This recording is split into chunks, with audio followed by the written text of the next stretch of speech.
Hello and welcome to Jessie at Home. In this video I'm going to show you a way to start your double crochet rows that's different than just doing a chain 3. It helps keep you from having that gap. It's what I call a standing double crochet. You may have seen them before. I've seen a lot of videos on making them with a new piece of yarn, but this one you don't have to clip your yarn to make this standing double crochet. So to start off, what I do is I remove my hook, turn my work, put my hook back in, and now I'm actually just going to make a double crochet, but I'm going to use the loop to yarn over instead of the working thread. So let me show you that. What you do is you have to lengthen your loop a little bit, okay? And you have to put your finger on top of the loop so that it doesn't slide on your hook. Okay, you don't want it to slide around your hook. Just put your finger on top. And now you're going to yarn over. You know, normally when you make a double crochet you yarn over like this, but you're not going to do that. You're actually going to yarn over with the loop, which is why you need your finger on top, because if you let go, this is what happens. So let me show you that again. You have extended your loop a little bit, put your finger on top of the loop, and yarn over with the loop. And now you're going to make your double crochet into this stitch. So insert your hook into the stitch, yarn over with the regular thread, pull through. There are now, this counts as 3 loops on your hook. 1, 2, 3. Going to yarn over and pull through 2, and there are now 2 loops on your hook. Yarn over, pull through 2, and you have made a standing double crochet. See that? It's a double crochet and it is standing straight up. It's not being pulled down anywhere, and you didn't have to clip your yarn at all. I will do that a couple more times for you. So now to finish off your row, you just work your next double crochet in your next stitch. The nice thing about this is if you do that chain 3 to start your row, you tend to have a little gap between that chain 3 and your first actual double crochet. So by doing the standing double crochet, you don't have that big gap that I know I personally find really annoying. So there we go, end of our row. So to start the next one, I remove my hook, I turn my work, I put my hook back in, and I lengthen this yarn a bit.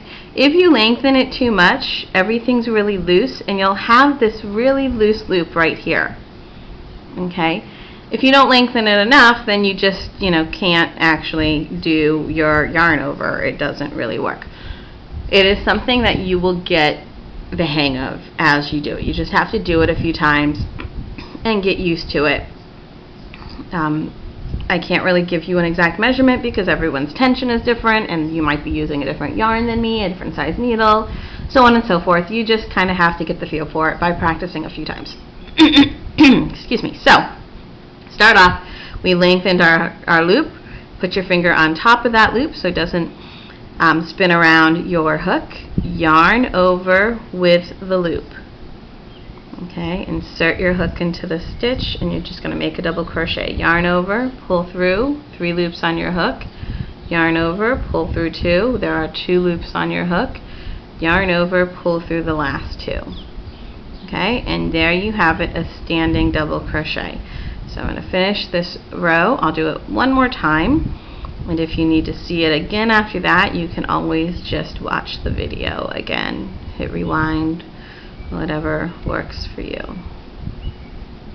So let's get to the end of this row. And if you're not sure where the end is the first few times, then just count your stitches. Sometimes it's hard to work into the very last stitch. Just count your stitches if you're not positive where the end should be. Okay, so here we go again. We've done our last stitch. I'm going to pull my hook out. I'm going to turn my work. I'm going to put my hook back in from the other direction. Pull my loop up a little bit. Put my finger on top to hold it there nice and tight. And make a double crochet. Yarn over with the loop.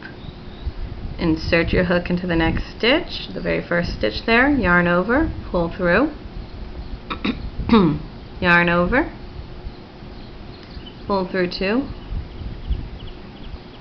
yarn over, pull through 2, and there is your standing double crochet. Alright, now there are written directions. If you're watching this on my blog, there are written directions underneath this video and photo stills underneath this video, and also the information you need to contact me if you do need to contact me.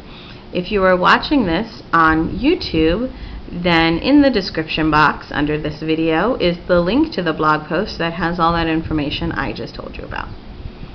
So let's get our last, that last stitch is always the hardest. Get that last stitch in, and there you have it.